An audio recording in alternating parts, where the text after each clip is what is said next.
Bueno, buenas noches. Ahora sí, es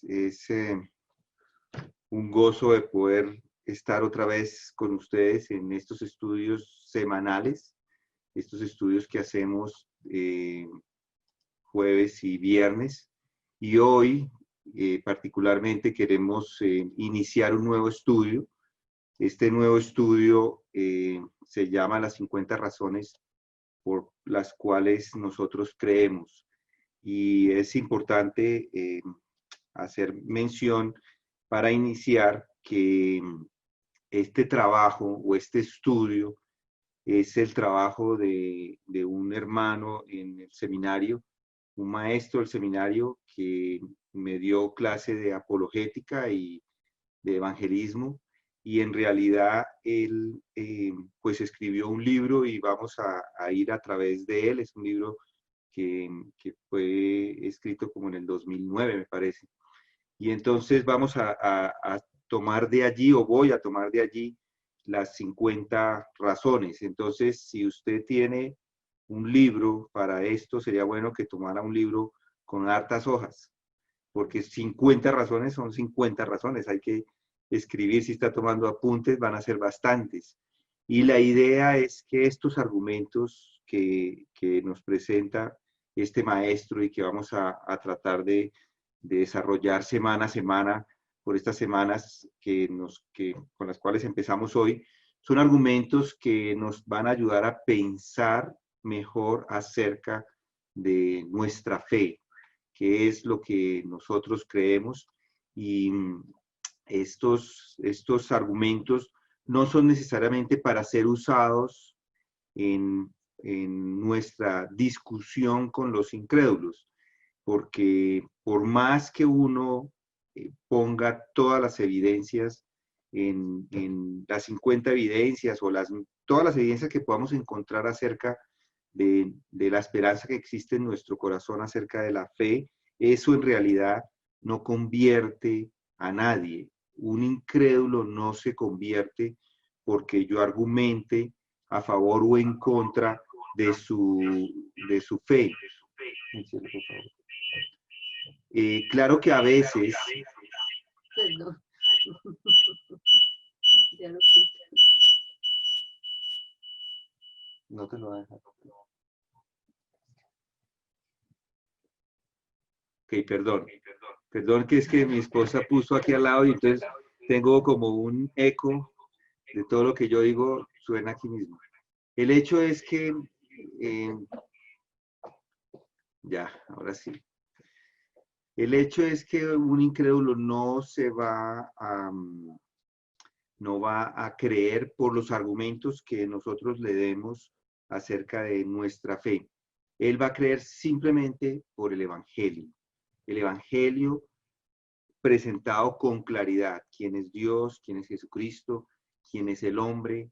El pecado y cómo nosotros podemos ir al reino de los cielos. Eso es la manera como una persona puede venir a los pies de Cristo, no defendiendo la fe. Yo creo que hay lugar para la defensa y yo creo que es importante conocer acerca de las razones por las cuales creemos, pero la idea principal de esto no es el evangelismo, es simplemente para nosotros conocer y probablemente en un momento donde estemos presentando el evangelio puede que salga una situación donde podamos, digamos, defender lo que estamos diciendo. No quiero decir que no hay ningún lugar para la apologética o que no hay ningún lugar para defender nuestra fe o la esperanza. De hecho, la escritura también nos habla de defender nuestra fe. Primera de Pedro nos habla de ello. Y la idea es que podamos, de alguna forma, con estas razones, no utilizarlas eh, para el evangelismo, sino para nuestra confianza. Es decir, que esto nos va a ayudar a que creamos más y más en la verdad, que nuestra confianza en todo lo que dice las escrituras se solidifique, inclusive aún más de lo que ya está.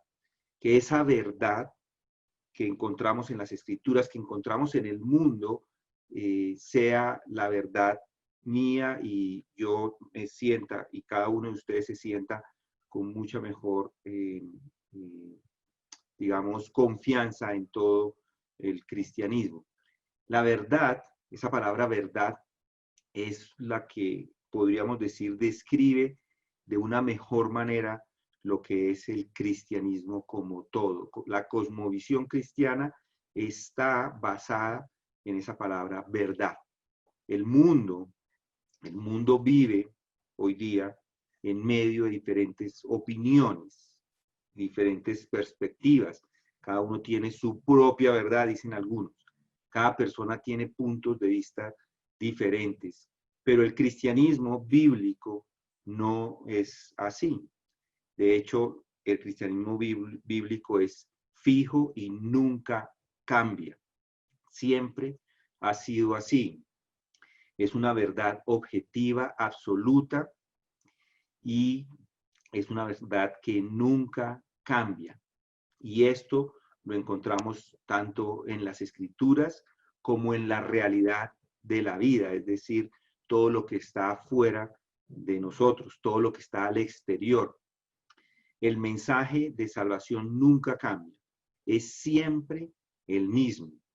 Y yo les digo, para mí es una bendición porque no tengo que inventar nada, no tengo que traer una nueva filosofía, no tengo que traer un nuevo pensamiento, todo está en las escrituras, no tengo que ir a nada nuevo. En realidad nunca voy a decir nada nuevo, porque ¿qué voy a decir nuevo si ya todo está escrito hace más, 2000 años y más, porque el Antiguo Testamento tiene más tiempo? Es decir, que no voy a decir nada nuevo y eso primero me da tranquilidad a mí y espero que a ustedes también, que les dé la tranquilidad de que no van a escuchar nada nuevo, sino todo lo que está en las escrituras. Y algunos, digamos, en la iglesia primitiva, empezaron a desarrollar todo lo que dice las escrituras, empezaron a entenderlas, pero eso no quiere decir que sea nuevo, es simplemente entender con mayor precisión lo que dice la palabra. Y es lo mismo que sucede con cada uno de nosotros. Vamos entendiendo, pero la palabra no cambia. Nosotros vamos entendiéndolo más y más. Entonces, esto nos debe dar esa tranquilidad, que la escritura es confiable y que no cambia.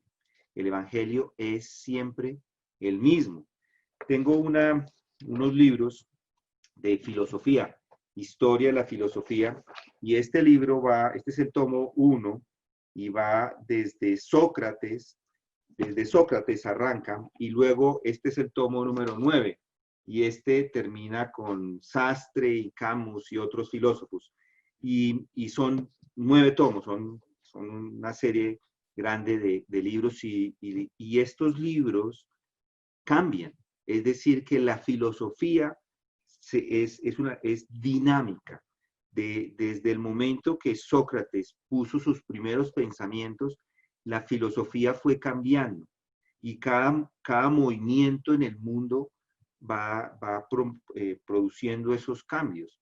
Todo lo que allí encontramos, vemos esa dinámica y esos cambios. Y hoy es eso, vivimos en una sociedad de cambio. Lo que hace 50 años era actual, después hace 30 años ya no lo era, ya ha pasado de moda, era anticuado y nadie quería pensar en eso, lo veían como algo, o se ve como algo obsoleto. Y es así funciona todo, cada día se encuentra algo nuevo, se desarrolla un pensamiento nuevo, y lo que hoy piensa este mundo dentro de 50 años, nadie lo va a poder sostener. Y esto se da porque a la gente no le gustan las cosas viejas, nos gusta la modernidad. Yo soy a mí me gustan todas las cosas modernas, pero yo, en el momento que salió el Viper, por ejemplo, a mí me gustaba y yo fui de los primeros que tuve ese aparatico, pero ¿quién quiere tener un Viper hoy? Nadie. A nadie le sirve, a nadie le importa, a nadie quiere tener. Todo el mundo quiere tener el último celular, o yo quisiera tener el último porque es la manera como uno está a cambio de las cosas, pero inclusive de los pensamientos. Los pensamientos, con los pensamientos sucede lo mismo. Entonces hay que tener un poco de cuidado en la manera como nosotros, como personas, pensamos, teniendo siempre en cuenta que la escritura no cambia. Es la única constante. O sea, la escritura no cambia. Podemos tener esas dos constantes. La escritura no cambia y el hombre siempre cambia. Dios no cambia, el hombre sí. Eso es una afirmación que podemos hacer. Siempre estamos nosotros buscando a través del tiempo que va pasando cómo podemos cambiar.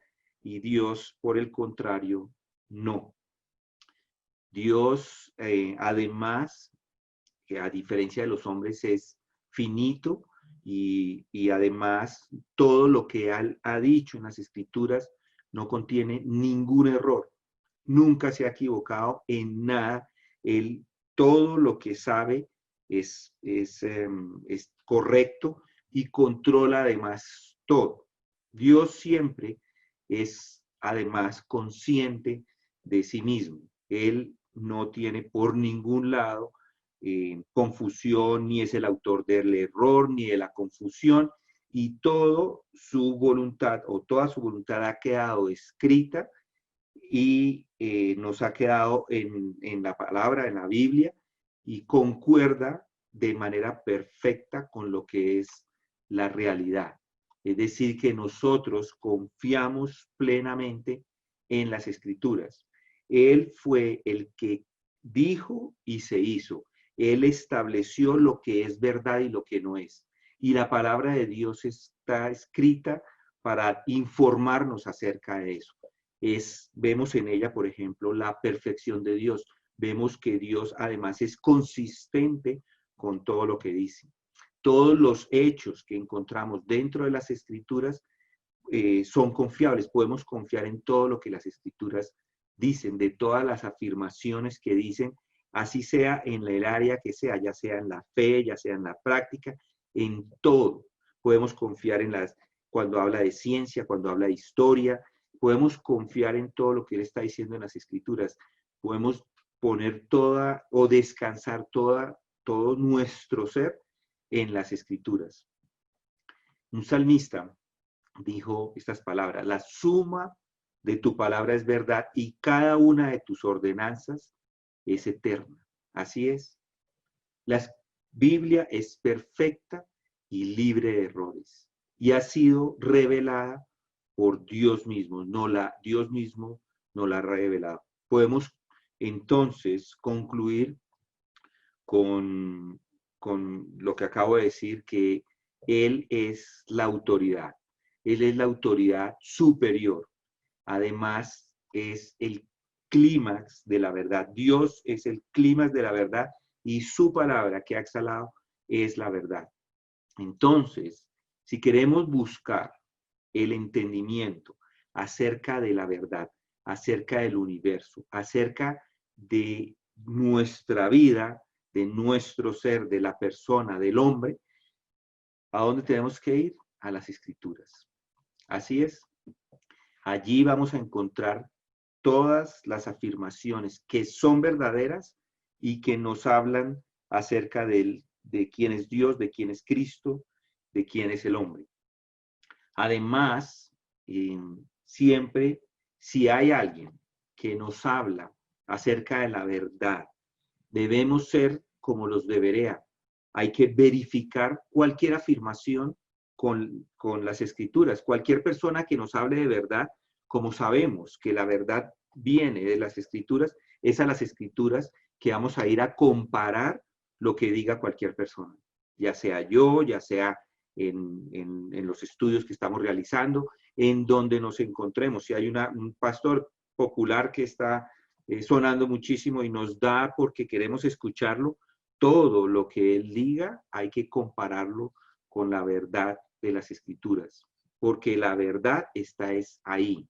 Siempre podemos ir a ella porque tenemos el Espíritu Santo y podemos ir a ella a encontrar la verificación de esa verdad.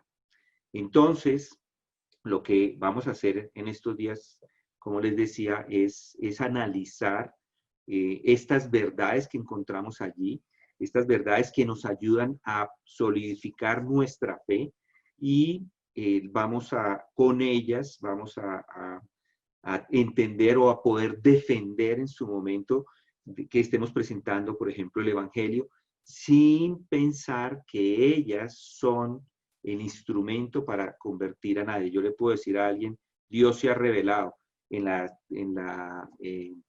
el cielo, en la tierra, se ha revelado en la creación y se ha revelado en las escrituras, pero eso es una realidad, es una verdad.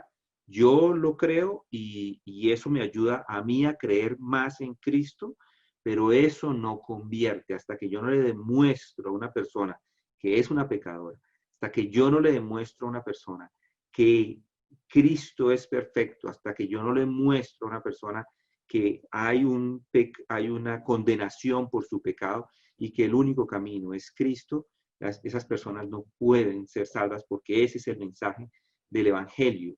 Entonces, tener esto presente al momento o sea, en este momento que vamos a estar haciendo este estudio de estas razones. Entonces, cuando comparta las noticias con los demás y defiende esa esperanza que hay en usted, está usando un arma que es poderosa, que son las escrituras, porque no se trata de defender con argumentos filosóficos que están cambiando, estamos defendiendo nuestra esperanza con argumentos que encontramos en las escrituras. Son los argumentos más poderosos que el creyente tiene en contra de la duda y de la falsedad. Por eso es tan importante entenderlo y aceptarlo y pensar en ellos. La palabra de Dios tiene esa capacidad de penetrar al corazón, penetrar a las partes más profundas del alma y abrir esa alma y mostrarnos lo que hay en el corazón. Entonces, nunca empecemos argumentando desde la filosofía o desde la ciencia o desde la razón humana. La Biblia es el camino. Ese es el camino, el mejor camino. Muchos se centran en la ciencia y explican el origen del hombre y argumentan desde la ciencia todo. Y ahí empiezan esos debates, pero es ahí donde nosotros nos encontramos con que es, a mi modo de ver, una pérdida de tiempo. ¿Por qué? Porque no estoy dando el Evangelio, simplemente me encuentro en un debate tratando de defender con una persona que no cree mi creencia. Ahora, no con esto, como les dije, primera de Pedro 3:15 dice, estar siempre preparados para presentar defensa ante todo el que os demande razón de la esperanza que hay en vosotros, pero hacedlo con mansedumbre y reverencia, es lo que dice primera de Pedro 3:15. Pero, como les digo, siempre pensando que esos debates de existencia, de creer, de todos estos debates que vamos a estar pensando y vamos a estar meditando en ellos en este momento, nos tienen que llevar siempre a el mensaje del Evangelio. Esa es la idea. Entonces, esta defensa inicia y termina en la palabra de Dios. Muchas creencias religiosas hoy día resumen de que tienen sus seguidores, de que son personas moralmente buenas, bueno, humanamente hablando, y afirman, por ejemplo, que su religión y sus perspectivas religiosas son las correctas. Pero una vez que vamos a las escrituras y comparamos lo que ellos nos dicen, sabiendo que la escritura es la verdad, ya está. No tenemos que discutir más que esto, porque lo que dice la escritura es lo que es verdad. La Biblia corrobora todo el cristianismo, es decir, que nosotros todo lo basamos es en las escrituras. Si alguien me habla de un Dios que no es el de las escrituras, pues no es Dios. Si alguien habla de un Cristo que no es el de las escrituras, pues no es Cristo. o lo mismo con el Espíritu Santo, lo mismo con el hombre. Si alguien me dice es que el hombre es bueno, y yo voy y miro y las escrituras me dicen, no, es que el hombre no es bueno. Ya está, yo ya sé, el hombre no es bueno. El hombre es pervertido desde el momento que pecó. Y ya, desde ahí, desde el mismo Adán. Entonces eso está dentro de las escrituras. Dios nos lo muestra con las historias, nos lo muestra con las narrativas que allí encontramos, es decir, todas las evidencias y todas las narrativas, las poesías, todo lo encontramos allí en las escrituras y son suficientes evidencias para nosotros como creyentes y deberían ser suficientes evidencias. No debemos ir nunca ni a la filosofía, ni a la ciencia, ni a la historia, solamente a las escrituras. La Biblia es el testimonio de que la escritura misma es auténtica, de que Jesucristo es auténtico, y esto debe ser prueba suficiente frente a cualquier otra creencia. Y la idea es estudiar estas razones, y si en algún momento se encuentra defendiendo o presentando el Evangelio frente a otras religiones, frente al hinduismo, budismo, islam o cualquier otra religión que existe en este mundo, simplemente el punto de partida es la escritura. Nosotros de ahí es donde partimos. No vamos a discutir desde ningún otro lugar, porque el punto de partida siempre deben ser las escrituras, y es de ahí donde partimos, es la palabra de Dios hablada.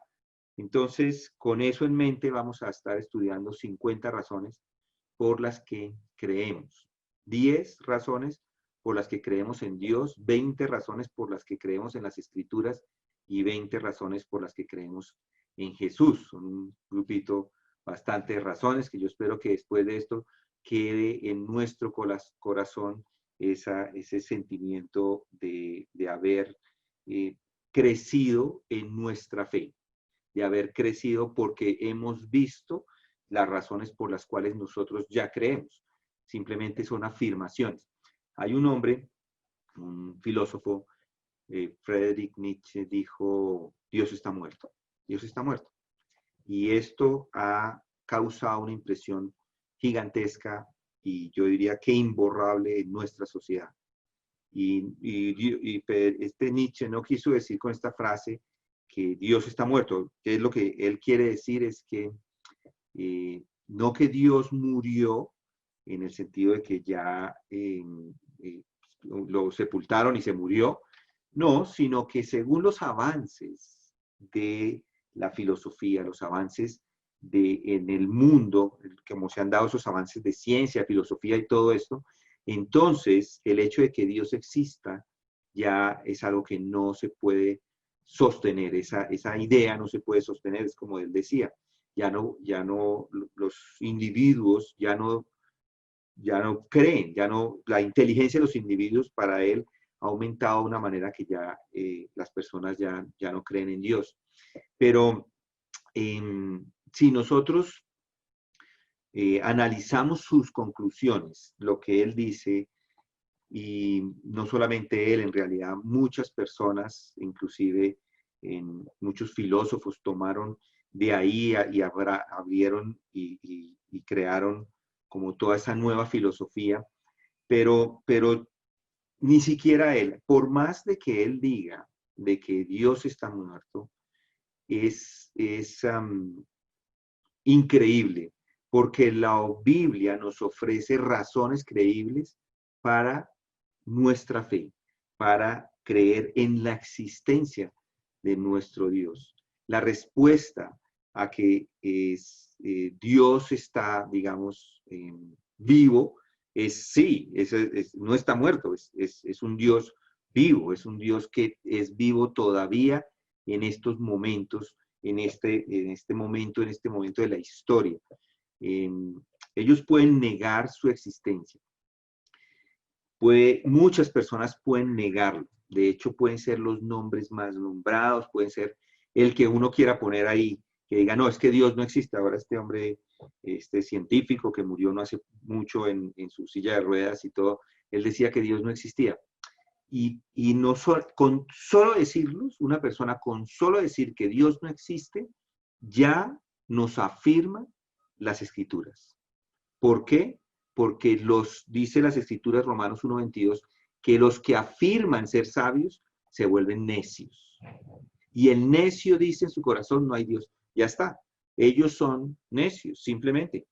Entonces, nosotros como cristianos creemos en las Escrituras y vamos a estudiar estas razones. La primera razón es, ¿por qué creemos en Dios? La primera razón es de por qué creemos en Dios, porque Dios se ha revelado. Dios se ha revelado. La primera razón, Dios se ha revelado. ¿En qué se ha revelado? Miren, noten voy a poner acá.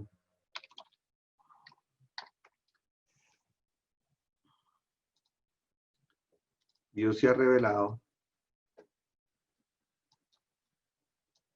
¿Y en qué se ha revelado? Noten el Salmo 19 dice, para el director del coro, Salmo de David. Lo estoy compartiendo, ¿cierto? ¿Sí? ¿Sí está compartiéndose? Bueno. Los cielos proclaman la gloria de Dios y la expansión anuncian la obra de sus manos. Un día transmite el mensaje al otro día y una noche a la otra noche revela sabiduría. No hay mensaje, no hay palabras, no se oye su voz, mas por toda la tierra salió su voz y hasta los confines del mundo sus palabras. En ellos puso una tienda para el sol y éste, como un esposo que sale de su alcoba, se regocija cual hombre. Espérame que me salté. En ellos, y este, como su esposo que sale de su alcoba, se regocija cual hombre fuerte al correr su carrera. De un extremo de los cielos es su salida y su curso está al otro extremo de ellos y nada hay que se esconda de su calor. Estos 6 versículos, vemos la creación. La creación, vemos cómo Dios se ha revelado en la creación. Los cielos proclaman, la expansión anuncia. Ahí está, Él se ha revelado en la creación. Pero además se ha revelado en su palabra. El Señor, estos textos los estudiamos ya, pero la ley del Señor es perfecta, que restaurará alma. El testimonio del Señor es seguro, que hace sabio al sencillo. Los preceptos del Señor son rectos, que alegran el corazón, y así sucesivamente. Es decir, que estos textos nos ayudan a entender cómo Dios se ha revelado. Él se revela en la creación en los primeros 6 versículos, como notamos ahí, y se revela a través de su palabra desde el versículo 7 hasta el versículo 11. Todo lo que sabemos acerca de Dios se nos ha revelado. Los cristianos, podemos decir esto con toda certeza, no encuentran a Dios. Más bien, debemos sí decir que Dios nos encontró. Esa es la idea. Si Dios no se hubiera revelado tanto en la creación como en las Escrituras, sería imposible conocerlo.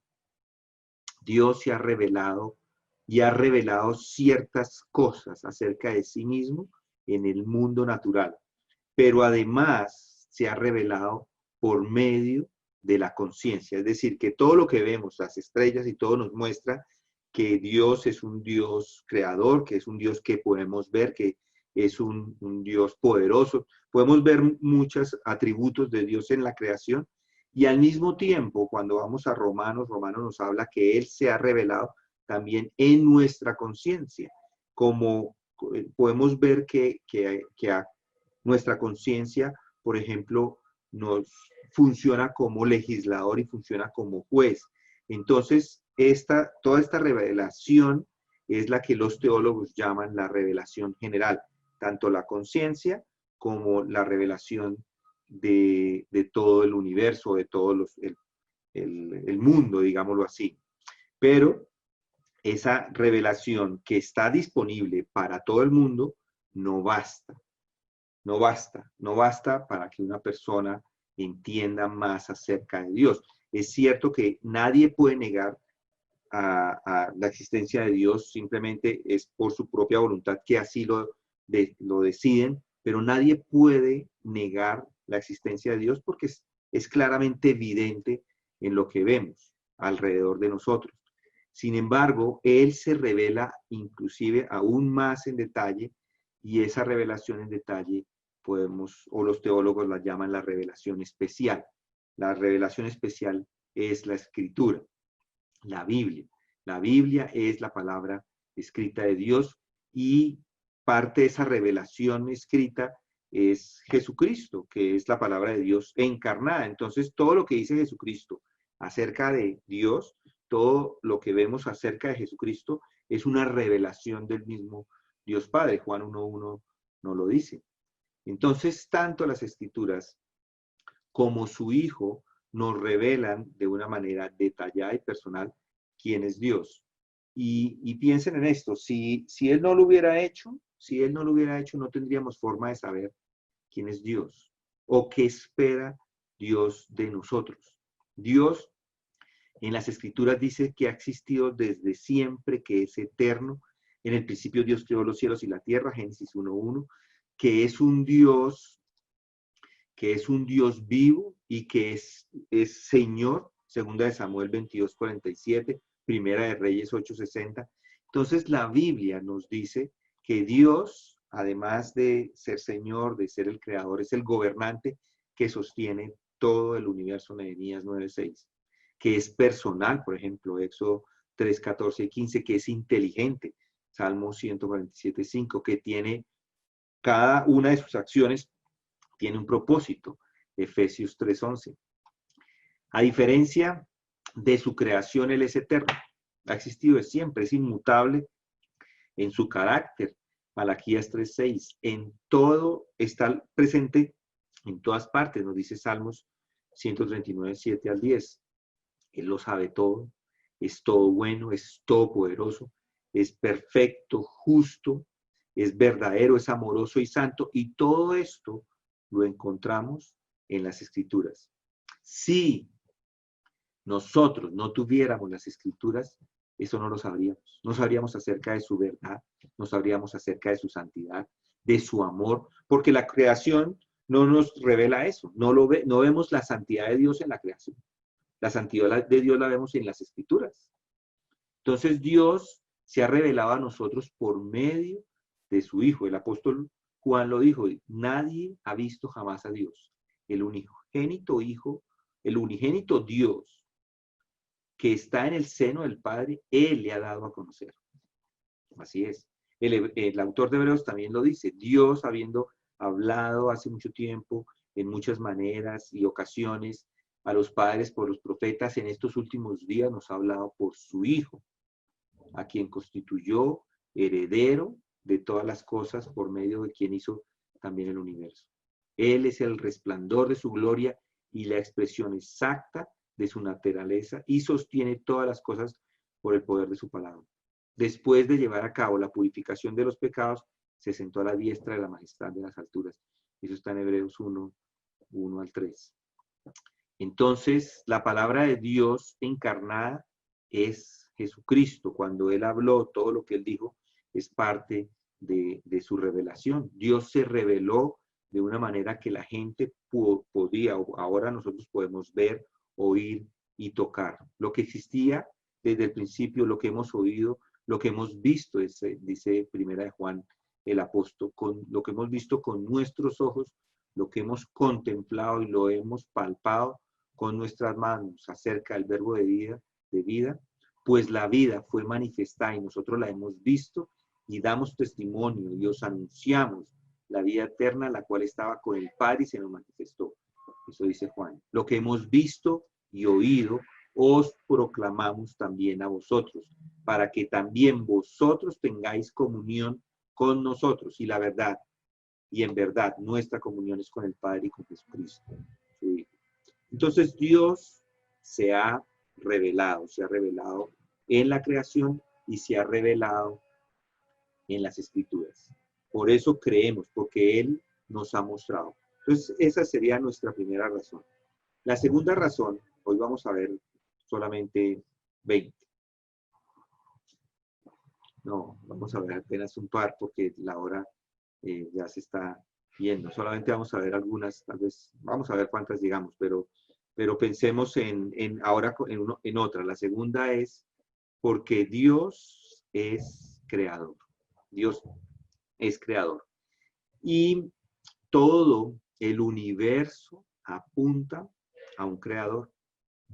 La Biblia afirma una y otra vez que Dios creó el universo. Afirma que su obra fue creado de la nada. Antes de que no hubiera nada, que nada existiera, Dios creó. Todas las cosas fueron hechas por medio de Él. Y sin Él, nada de lo que ha sido hecho fue hecho, dice Juan 1:3. Y Pablo también lo dice, porque en Él fueron creadas todas las cosas, tanto en los cielos como en la tierra, visibles e invisibles, ya sean tronos o dominios o poderes o autoridades, todo ha sido creado por medio de Él y para Él, Colosenses 1:16. Entonces, encontramos estos textos y muchos otros. La escritura está llena de afirmaciones de que Dios es creador. Génesis 1:1, Salmo 8:1-3, acabamos de leer el Salmo 19, el Salmo 95, el Salmo 115, Romanos 11:36, Primera de Corintios 8:6, Hebreos también lo leímos 1 y 2. Pero el punto sigue siendo este. La Biblia responde a la pregunta de dónde viene todo y sí responde. Todo viene de Dios. Él es el creador. No existiría este universo, ni el tiempo, ni el espacio, ni la materia, ni la energía. No existiría la inteligencia, ni nada existiría si no hubiera un creador. Si no hay un Dios, entonces debemos explicar, si pensemos en eso, digamos, no hay un Dios, ¿cómo se puede explicar que de la nada salga algo? Solo hay dos opciones. O nadie, escuchen lo que voy a decir, o nadie creó algo de la nada, o alguien creó algo de la nada. O nadie creó algo de la nada, o algo creó algo de la nada. ¿Sí? Si alguien no cree que nada causó algo, entonces no puede ser ateo. Si alguien, piensen en eso, si alguien no cree que nada causó algo, entonces esa persona no puede ser un ateo. Todo el mundo debe creer porque de alguna manera todo se creó. Dios es la respuesta lógica a la creación. No hay otra respuesta. Un teólogo lo puso de esta forma. Dice, todo el universo que existe tiene una causa. El universo comenzó a existir, por lo tanto, el universo debe tener una causa. Quiere decir que algo lo causó. Y la escritura es clara en este sentido. Y nos lo dice en Génesis 1:1, dice, Dios creó. Dios creó los cielos y la tierra. Esa es la causa. Entonces, nuestro universo tiene un momento de comienzo definido, es decir, en un momento en la historia, el universo arranca. Hoy los científicos dicen, bueno, es una explosión. Es una explosión, esa explosión es lo que da el origen a la materia, a la energía. Pero si uno se pone a pensar qué causó este Big Bang, que es así como lo llaman, ¿qué causó? Eso es algo que ellos mismos no han sido capaces de explicar adecuadamente. El primer problema de esto es la misma existencia del Big Bang. Porque ¿cómo así que el Big Bang? ¿Pero de dónde salió el Big Bang? Big Bang, ¿de dónde vino? ¿Qué había antes? Si el espacio, si el tiempo no existía, entonces, ¿cómo aparece todo de la nada? ¿Qué surge primero? ¿El universo o las leyes que determinan la evolución? Los científicos no saben, los científicos no tienen ni idea de qué desencadena ese Big Bang. Tampoco saben de dónde vino la materia o de dónde empezó la energía o cómo la materia y la energía se involucraron. La ciencia no puede responder a la pregunta de los orígenes. La Biblia es la única que responde con certeza y nos deja claro que Dios creó el mundo.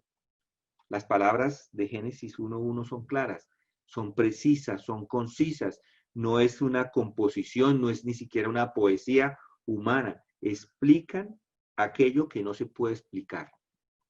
Dice, la Biblia lo creó. Y uno puede decir, bueno, pensemos en el Big Bang. Hagámonos a la idea de que el Big Bang es parte de la creación.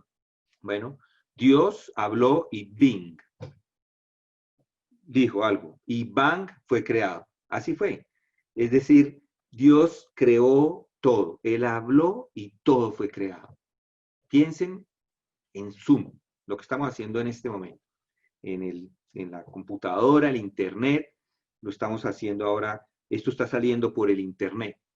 El Internet funciona aquí en la casa porque alguien vino e instaló el Internet lo puso por el cable y el Internet funciona en la computadora. Existe porque alguien vino y lo puso. Lo mismo es cierto con el universo. Alguien de afuera lo creó todo y lo echó a andar. De otra forma, no andaría. La Biblia nos dice que esa persona de afuera es el mismo Dios que lo hizo. Sabemos entonces que Dios existe porque sin Él es imposible explicar el origen y la existencia de cualquier cosa. Entonces, ¿por qué los científicos seculares niegan la existencia de Dios? Es una buena pregunta. Y la respuesta se encuentra es por lo que ellos creen. Hay una especie de religión en la ciencia, digamos, así. La fe religiosa del científico se viola al decir que el mundo tuvo un comienzo en las condiciones que conocemos de las escrituras, que la escritura dice simplemente se creó. Pero para ellos, para un científico, es difícil violar las leyes físicas en su mente y fue lo que sucedió. Simplemente las leyes fueron violadas en la mente o en el universo, pero en la mente del científico no puede creer cómo unas leyes físicas, digamos, son violadas, pero así fue, simplemente se creó de la nada. El naturalismo niega la existencia de Dios, inclusive por más de que le demos todas las pruebas. Por eso les digo que las pruebas no son suficientes para comprobar o para convencer a un físico de la existencia de Dios. Yo le puedo dar todas las pruebas, pero él va a seguir negando todo el tiempo la verdad. Por eso el Evangelio es lo más importante. Entonces, la existencia de nuestro universo apunta a Dios, porque sin un creador no puede haber creación. Entonces, simplemente la creación nos muestra y nos da la certeza de que Dios existe. Esa es la razón número 2. La razón número 3 es que, porque creemos en Dios, es porque todo en el universo tiene un diseño y tiene un orden. El poder creativo de Dios no se ve solo en la existencia así plena del universo, sino también en la complejidad con la que Él ha diseñado la vida. Dios no se detuvo simplemente formando nuestra tierra. Dios creó la vida completa y fue el diseñador de todo lo que allí encontramos. El libro de Génesis registra la creación de plantas, animales, personas por parte de Dios. Y la ciencia médica, la biología moderna solo ha profundizado. Es decir, ellos solamente han observado lo que hay en el mundo, profundizan el conocimiento o la comprensión de lo que ya Dios ha diseñado. Inclusive las vidas más simples de nuestro planeta, digámoslo así, son increíblemente complejas. Por ejemplo, el ADN, la información contenida en ese núcleo celular de una ameba, el ADN de una ameba, supera es tanta información como si tuviera, digamos, 30 libros de estos, una sola núcleo celular de una ameba, solamente la información, pero del núcleo. Y si yo tomo a toda la ameba, tiene tanta información como 30.000 libros de esos. Es decir, que es una cosa monstruosa en tamaño. Es mucha información que está de una forma ordenada, no es desordenada ni es aleatoria, todo está de una forma organizada, con secuencias, las secuencias de las adeninas, timinas, guaninas, no quiero entrar en nada de esto, tampoco es mi especialidad, pero la idea es que todo está organizado de una forma que simplemente apunta a un diseñador. Todo está organizado para producir código, por ejemplo, genético de la ameba, en una ameba. Y piensen en eso, que eso es una ameba o amiba. Los hombres son la corona de la creación terrenal de Dios. Los hombres. Y es algo todavía muchísimo más complejo. Y nosotros somos hechos a la imagen de Dios. Impresionante. Somos hechos a la imagen. Es muchísima información la que contiene el hombre. Y a diferencia de las amebas, por supuesto, de las amebas o de los animales, Dios, además de todo, le ha dado al hombre la capacidad de pensar, de meditar, de pensar en el universo, de las verdades que ve. Esta tierra tiene vida inteligente. En el mundo hay inteligencia.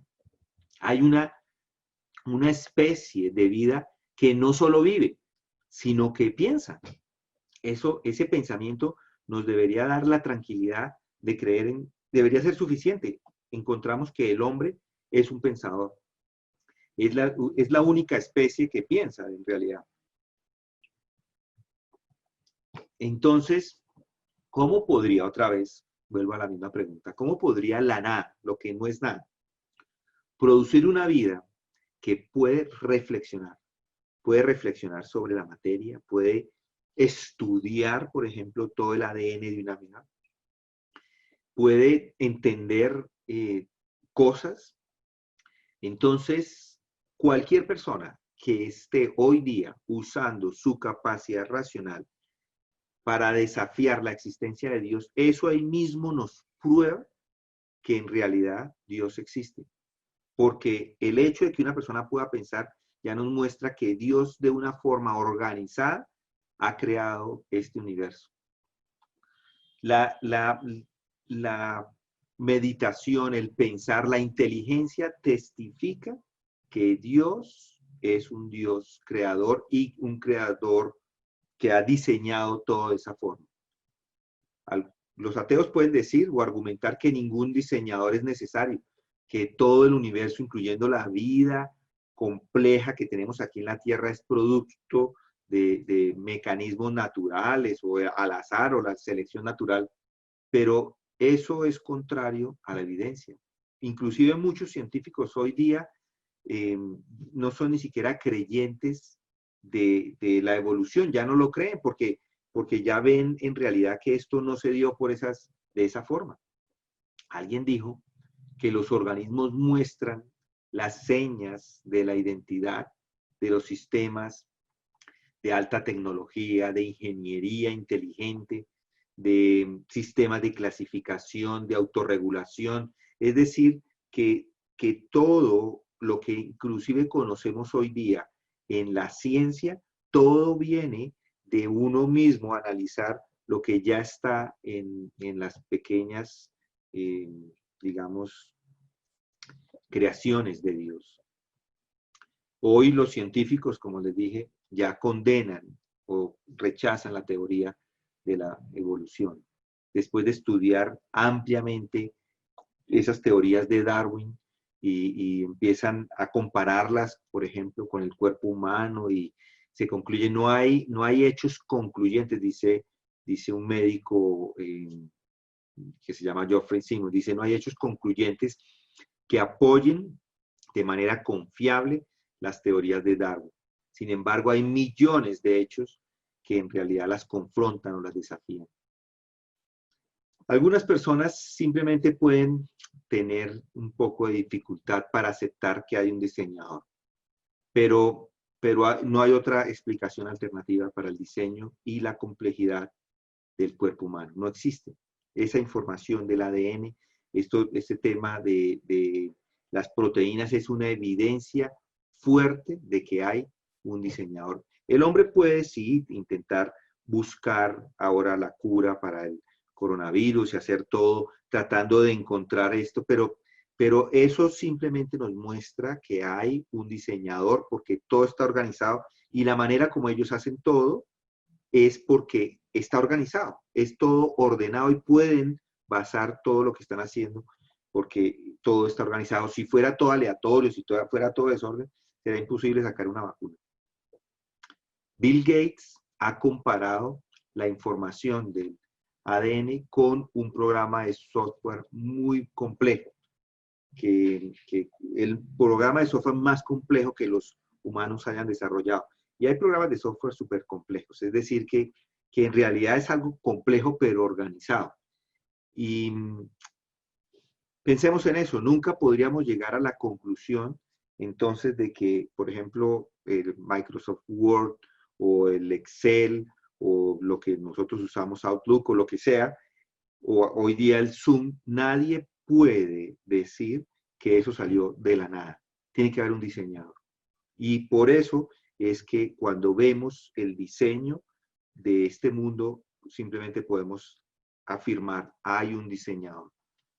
Dios ha sido o ha creado todo con diseño, en orden, y por eso podemos afirmar que no estamos aquí por accidente, simplemente que hay un Dios creador. Y veamos una última razón para el día de hoy. Creemos en Dios porque el universo se mantiene. Es decir, que el universo, a pesar de que ya fue creado, podría haberse acabado en cualquier momento, pero el universo continúa, todo sigue funcionando y eso apunta a que alguien está en control, alguien no permite que nada se salga de su cauce, porque podamos pensar en lo que compone, por ejemplo, la silla en la que estoy sentado en este momento, todas las moléculas, y si las moléculas en algún momento en la silla donde estoy sentado, si esas moléculas decidieran por propia voluntad cambiar de ser moléculas de hierro, por ejemplo, y convertirse, si fuera, no sé cuál es la composición del hierro o el acero, no sé cómo es la composición química, si lo pudiéramos decir, o los elementos que componen el hierro, pero pensemos en que si esos elementos de alguna forma se dividieran, esa molécula perdería las propiedades. Es decir, que lo que era acero deja de ser acero. Y en el momento que esas moléculas dejan de tener esa atracción, lo único que sucedería es que ahí mismo vamos a dar, no solamente yo, sino todos ustedes que están sentados también. Todo se destruiría y ¡brum!, nos caemos porque todo, inclusive los edificios, si las moléculas del acero dejan de ser moléculas de acero, todo se destruye. ¿Y cómo se mantienen esas moléculas pegadas? Nadie lo sabe. Nadie lo sabe. Y nadie lo sabe afuera, nosotros sí sabemos. Dios mantiene el universo y todas las moléculas siempre son las mismas. Lo que es madera sigue siendo madera, lo que es hierro sigue siendo hierro, todo sigue así funcionando y siendo de la misma materia, digamos, tiene las mismas características. Y así funciona, o sea, todo el universo se mantiene porque Dios ha decidido mantenerlo. Él lo mantiene en marcha. Él mismo da a toda la humanidad viva y aliento y todo, dice Hechos 17:25 y 1 Timoteo 6:13. Él sostiene el universo por la palabra de su poder. Sostiene todo. Él estableció las leyes de la naturaleza y puso en marcha todo, todo lo que vemos, las estaciones, las mareas, eso dice Jeremías 5:22 al 24. Él no solamente creó las estrellas, sino que lleva un registro de ellas. Isaías 40:26 las conoce todas. Y uno mira para el cielo, seguramente uno no acostumbra a mirar tanto para el cielo porque no se ve sino por ahí una. Pero si uno se va a un lugar donde hay menos luz, ustedes saben que uno mira para el cielo y ahí mismo se ve ese cielo estrellado, lleno, lleno, lleno, lleno, que solo de pensar que nos tocara ponerle nombre a cada una de ellas, ya sería una tarea gigantesca. Él las conoce todas, todas, cada una de ellas. Puso todas ellas en órbita alrededor de la Tierra, Job 26:7, y asegura que sigan rotando, Salmo 74:16 y 17. Él hace que la hierba salga, que los árboles crezcan, proporciona el refugio y el alimento para los animales, Salmo 104:16. E incluso determina cuando un imperio sube o cuando una nación o imperio vuelve y cae. Desde el tiempo hasta las estrellas, los animales, las personas, Dios lo supervisa todo, todo y cada detalle que existe en su creación, nos dice Mateo 10:30. En ese sentido, Dios no solamente es el creador y es el diseñador del universo, sino también el fundamento sobre el cual descansa todo nuestro universo. Dios es la condición necesaria del mundo en dos sentidos, lo pone un filósofo. Si Dios no hubiera creado el mundo en primer lugar, nunca habría llegado a existir. Y si Dios alguna vez quiere retirar su poder de sostenerlo, el mundo simplemente deja de existir. Si no hubiera Dios, entonces no habría explicación del por qué el universo y todo lo que en él está continúa y continúa funcionando como lo hace. Porque todo el universo se mantiene unido y podemos decir por qué se mantiene así, por qué sigue funcionando, simplemente porque Dios así lo mantiene. No se desmorona, no explota y no se detiene simplemente porque Dios está manteniéndolo. La selección natural es incapaz de responder a esa pregunta, incluso a los niveles moleculares o a los niveles más pequeños. De hecho, la Biblia asocia el poder detrás de todo el universo, desde lo atómico hasta lo galáctico, con el trabajo creativo y sustentador de nuestro gran Dios. En la creación Dios habló, el universo simplemente lo habló y el universo llegó a ser, llegó a existir. Y desde ese momento que Dios crea el universo, Él todavía lo mantiene y lo hace de forma personal, no simplemente lo puso a andar, lo echó a andar, por decirlo así, y Él se hizo a un lado y se fue.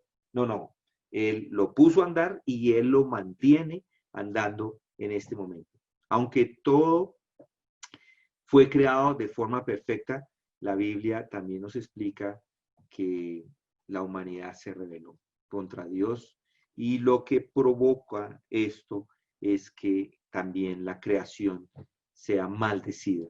Y debido a esa maldición, el universo se está acabando lentamente. Por eso encontramos lo que encontramos, por eso vamos a que se está derritiendo los cielos en los polos, sí, se están derritiendo. No vamos a decir que no, se están derritiendo. Es una realidad. Eso hace parte de la segunda ley de la termodinámica, así se llama esa ley, que dice que todo en el universo tiende a la muerte y al desorden. Es decir, que el universo fue creado perfecto, pero por esa maldición todo se está destruyendo con el tiempo. Es decir, que este universo y esta tierra se está acabando. Incluso esto apunta también a la primera ley de la termodinámica que dice que la energía se conserva, que todo el universo permanece constante. Es decir, que la energía no se acaba, sino se permanece. Y hay un científico, Henry Morris, que habla acerca de esto, y les voy a citar lo que dice. Dice, ahora, como el universo aún no ha muerto, no debe ser infinitamente viejo y por lo tanto debe haber tenido un comienzo. A medida que pasa el tiempo, ¿y por qué dice eso? Porque el universo se va destruyendo día a día, digámoslo así. Pero a medida que pasa el tiempo, el poder disponible en el universo disminuye por la segunda ley. A pesar de que el poder total en el universo permanece constante por la primera ley de la termodinámica, por lo tanto, la fuente de ese tremendo poder manifestado en todo el universo debe estar fuera y por encima del universo y no puede ser temporal, debe ser un poder eterno. El universo tuvo comienzo, dice él, provocando una gran primera causa, un primer mover, un Dios omnipotente. Las leyes básicas del universo testifican así como ese poder de Dios o el poder de Dios que ha hecho. Entonces, tanto la primera ley como la segunda ley nos muestran que Dios inclusive es veraz en todo lo que ha hecho. La primera ley habla, como les dije, acerca de que la energía se mantiene y la segunda acerca de la entropía, que todo se va destruyendo. El ateo, por otro lado, ¿cómo puede responder a estas preguntas? Se queda inclusive, no puede entender lo que está pasando. ¿Dónde empezó todo? Pregunta un Isaac Asimov, un bioquímico. Si el universo se está hundiendo en un desorden total, ¿qué lo hizo que eso se diera? ¿Por qué empezó a destruirse él mismo? ¿De dónde salió el orden que se está perdiendo? ¿Cómo había algo ordenado y se está desordenando? Cada día estamos más enfermos. Uno pensamos por ejemplo, ese virus, que cada vez están saliendo más coronavirus o virus de ese tipo. ¿Por qué se da eso? Porque la tierra está maldita, digamos así. Y eso es la realidad. Nosotros vivimos en una tierra que ha venido en un proceso de destrucción, digamos, y va a seguir destruyéndose. Entonces, no hay necesidad de afanarnos de decir es que vamos a conservar el planeta para que dure otros 3.000 años o 6.000 años o 10.000 años, porque el planeta se está destruyendo, él mismo se está acabando porque está condenado. En algún momento Dios, así como hizo el mundo, él mismo va a crear los cielos y la tierra, pero esta vez van a ser cielos y la tierra nuevos, nuevos. Eso nos lo muestra en Apocalipsis y nos muestra en Génesis. Génesis nos muestra cómo esa creación, un libro escrito hace 3.500 años, nos muestra cómo todo empezó a andar, nos muestra los ciclos de la naturaleza, las leyes, todo, todo. Y todos nos muestran a que eso tiene un poder de sostenimiento. Y luego vamos a Apocalipsis y vemos cómo Dios deja que eso se destruya y vuelve y recrea todo. Entonces, Dios, si uno lo piensa bien, sostiene todo. Y no solamente sostiene a la creación, sostiene a cada uno de los que estamos acá. A cada uno. Él sostiene que el corazón de cada una de las personas que está acá continúe latiendo. Es decir, que cada latido del corazón es porque Dios así lo ha permitido. Es decir, que si alguien muere, es porque Dios permite esa muerte. Y no hay quien viva si Dios no permite que esa persona viva. Entonces, no debería haber ningún tipo de temor en relación a quién muere o quién vive con el tema que estamos viviendo hoy día. ¿Por qué? Porque Dios está en control. Dios está en control de los pulmones, del aire que entra a los pulmones, la cantidad de veces que pueda una persona respirar. Él está en control de mis pensamientos, de si mi mente o mi cabeza o mi cerebro puede seguir funcionando o no. Él está en control de todo lo que Él ha hecho. Por eso podemos descansar que Dios, a pesar de, o sea, además de, no a pesar, sino además de haber creado todo con un diseño perfecto, también sostiene todo su universo. No hay que temer, no hay necesidad de temor en nada. Simplemente podemos confiar en que Dios está en control y podemos confiar en que Él defiende y guarda su creación. Desde lo más grande, desde la galaxia más lejana, cómo funciona y se mantiene, hasta lo más pequeñito, todo está en control del Creador y Él lo sostiene.